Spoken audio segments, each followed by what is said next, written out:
کل جب مذاکرات شروع ہوں گے تو تحریری طور پر آپ کے مطالبات کی شکل کیا ہوگی؟ 2 مطالبات جو آپ نے لے کے جانے ہیں وہ کیا اس میں تحریر ہوگا؟ تھوڑی سی وضاحت تو کر دیں۔ دیکھیں یہ تو میرے خیال سے وضاحتیں ہو چکی ہیں اس کی، اور شروع دن سے وہی 2 مطالبات۔ جب آپ پولیٹیکل پریزنرز کی لسٹ لے کر جائیں گے تو کیا اس میں نام لے کر جائیں گے کہ عمران خان کو رہا کیا جائے، کس کس کو رہا کیا جائے؟ دیکھیں یہ تو اب کمیٹی دیکھیں جو بھی، لیکن ایک بات یاد رکھیں جی، یہ اس طرح کی رہائی ہم نہیں مانگ رہے ہیں کہ ایگزیکٹو آرڈر کر دیں، یہ بار بار ہم کہہ چکے ہیں اور خان صاحب بھی اس کی وضاحت کر چکے ہیں کہ ایگزیکٹو آرڈر سے کوئی رہائی ہمیں نہیں چاہیے۔ ہم یہ دیکھیں جو لوگ رہا ہو جاتے ہیں باہر ان کو پھر گرفتار کر لیا جاتا ہے، ایک اور مقدمہ درج کر لیا جاتا ہے۔ ہم چاہتے ہیں کہ یہ چیزیں نا رول آف لا ہو، اور ایسا ہم نہیں چاہتے کہ ہم خواہ جو جعلی مقدمات بنائے وہ گورنمنٹ ختم کر سکتی ہے، تو جعلی مقدمات ہے۔ تو یہ چیزیں دوسرا دیکھیں 9 مئی اور اس لیے لازمی ہے کمیشن کہ آپ نے ایک پوری پارٹی کو دیوار کے ساتھ لگایا ہے، اور آپ کہتے ہیں کہ جی یہ دہشت گرد ہے، یہ انتشاری ہیں، تو یہ کب تک جاری رہے گا؟ آپ مجھے بتائیں، ان کو تو پورا بیانیہ ڈرام کر کے گر جاتا ہے، کب سے یہ بیانیہ بنا رہے ہیں؟ لیکن اب ہمارے لیے لازمی ہے کہ ہم دیکھیں آج جو کویسچن ہو رہے ہیں سپریم کورٹ کے اندر، کیا ججز یہ نہیں پوچھ رہے ہیں بار بار کہ یہ لوگ کیسے وہاں پہنچے، سیکورٹی فیلیور کیسے ہوا؟ بہت سارے ایشوز ہیں نا۔ تو ہم یہ چاہتے ہیں کہ کیا کس نے، بینیفیشری کون ہے؟ کیا 9 مئی کے بینیفیشری پی ٹی آئی ہے؟ نہیں ہے، اگر ہوتی تو آپ کے سامنے ہوتی۔ 26 نومبر کو کیا ہم نے کسی بلڈنگ پہ جا کے قبضہ کر لیا تھا جو انہوں نے چھڑانا تھا گولی چلا کر؟ کوئی قبضہ نہیں کیا۔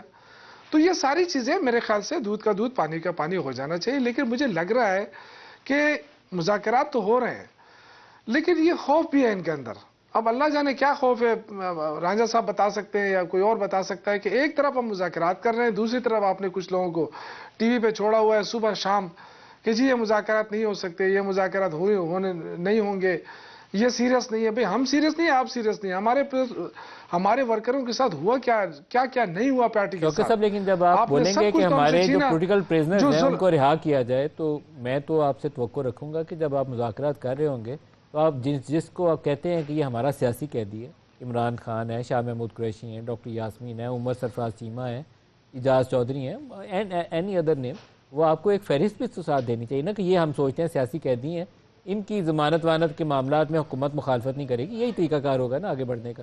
تو آپ کو تو یہ بات ٹیبل پہ رکھنی پڑے گی تحریری طور پر۔ دیکھ معاملات تو جو بھی ہوگا وہ تو کمیٹی طے کرے گی، لیکن یہ سارے سیاسی پریزنرز ہیں، یہ کوئی بھی اس میں دہشت گرد نہیں ہے۔ جس طرح یہ بار بار آ کے ٹی وی پہ کہتے ہیں یہ دہشت گرد ہیں، یہ انتشاری ہے، اگر آپ یہ لہجے استعمال کریں گے، اور مزے کی بات یہ کہ ان کے پاس نئی بات کوئی ہے بھی نہیں، مسلم لیگ کا اپنا کوئی بیانیہ نہیں ہے سوائے اس کے کہ آ کے ٹی وی پہ یہی شروع کریں گے سٹارٹ سے کہ جی وہ 2013 کو کیا ہوا تھا، پھر 2018 کو کیا ہوا، پھر یہ اپنا نہیں دیکھتے ہیں کہ سپریم کورٹ پہ حملہ آج تک کس نے کیا ہے؟ ایک ہی پارٹی ہے جس نے حملہ کیا ہے، اور پی ڈی ایم کے دور میں دیکھیں ان کی نگران حکومت تھی جو سپریم کورٹ کے جو دروازے توڑے گئے، کس نے کیا؟ ان کے خلاف کوئی پرچہ کٹا ہے؟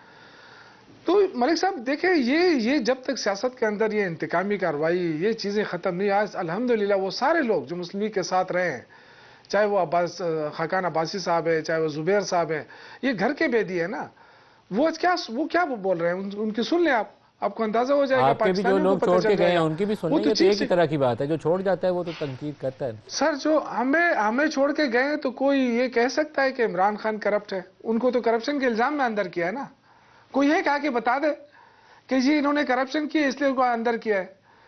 دیکھیں میں یہ عرض کر رہا ہوں کہ یہ تو صرف سیاسی انتقامی کارروائی ہے، یہ تو جب آگے جائے گی ہائی کورٹ کا اعلان ہونا ہے، ویسے وہ کیس ہے اس وقت اسی طرح کا یہ ذہن میں رکھیے گا آپ، اس کا انجام جو بھی نکلے لیکن وہ کیس کی نوعیت کچھ ایسی ہے۔